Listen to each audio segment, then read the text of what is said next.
are you in the lockdown period? In the lockdown period, maintain lockdown but unlock your heart and sensitivity, because it is only through the unlocking of your heart you can realize, you can understand what is being put across or taught in the digital method. Today I shall discuss the poem sonnet number 18, Shall I Compare Thee to a Summer's Day, written by none other than the greatest of the poet, William Shakespeare. Was born in 1564 and died in 1616.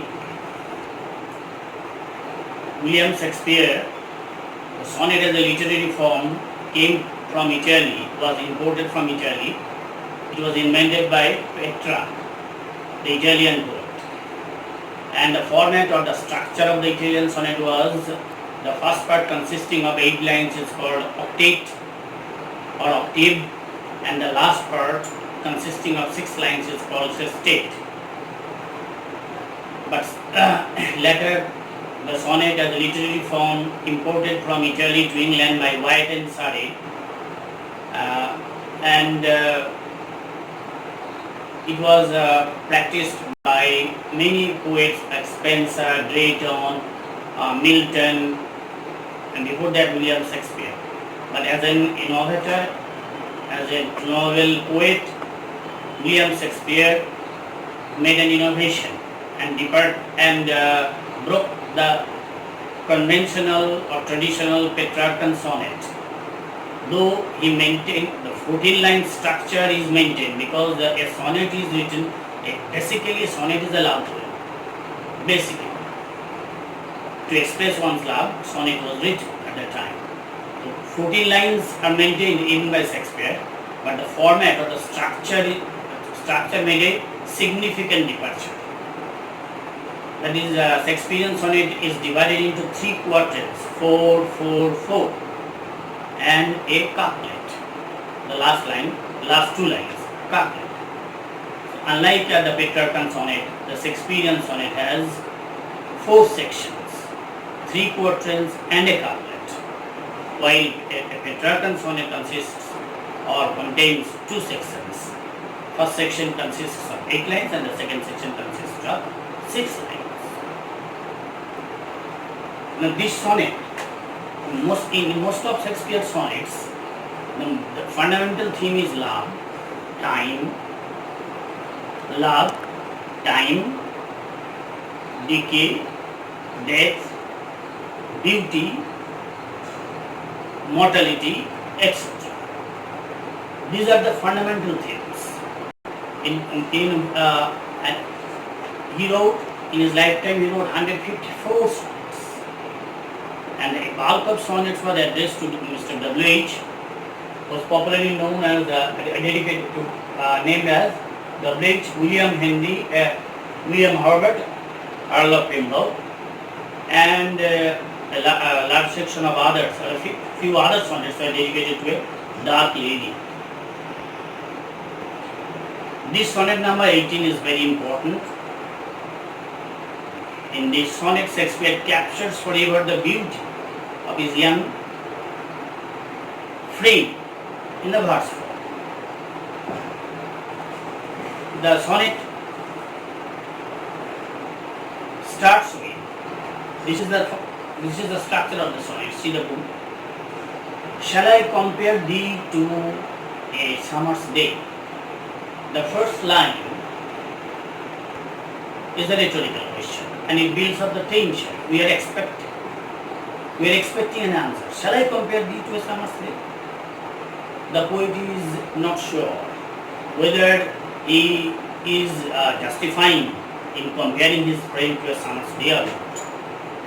So that's why the interrogative mark clearly indicates the uncertainty in the mind of the poet. Thou art more lovely and more temperate. In the second line, the poet perhaps dismisses his intention of the comparison, because rain is more lovely and more temperate, more beautiful and more moderate than the sun in summer.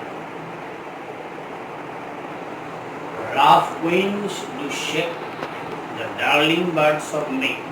During summer, there is storm and the birds these birds, and they are darling birds, they are beautiful birds, favorite birds of flowers, were shaken by the rough winds. And summer's lease means it may be an agreement or it's a tenure, time. Summer's lease or agreement have all too short a date. Summer is temporary. In nature, the seasons are not permanent, they are temporary. So the poet, whose intention is to eternalize his friend, to immortalize his friend, cannot compare the beauty of his friend to a season which is temporary. How can a temporary season help to immortalize his beauty, his friend's beauty? So, in the first section, the poet uses the word lease. It appears to be a metaphysical conceit.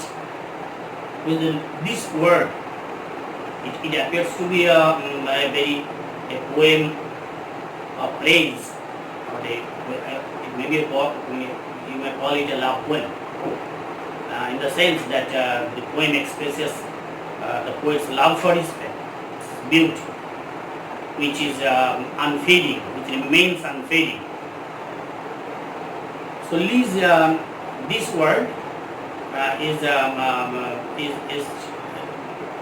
creates a dissociation of sensibility. That's why it is called a conceit. In the second portrait, sometimes too hot the eye of heaven shines. During summer, the sun appears sometimes too hot. The eye of heaven, this phrase is a very beautiful phrase. It points to the sun. And opens his gold complexion dim. Sometimes it is covered with a cloud, and so the light of the sun is dimmed, and every fear from fear sometimes declines. This line is very important for the question. Every fear from fear sometimes declines. Nothing is permanent. Nothing is fair or beautiful. Nothing remains fair or beautiful forever in this world. Because everything is subject to decay and death. Even in his poem Tithonus, Tennyson also said this, that everything is subject to decay and death. So Shakespeare also indicates this, through this line Shakespeare indicates this note of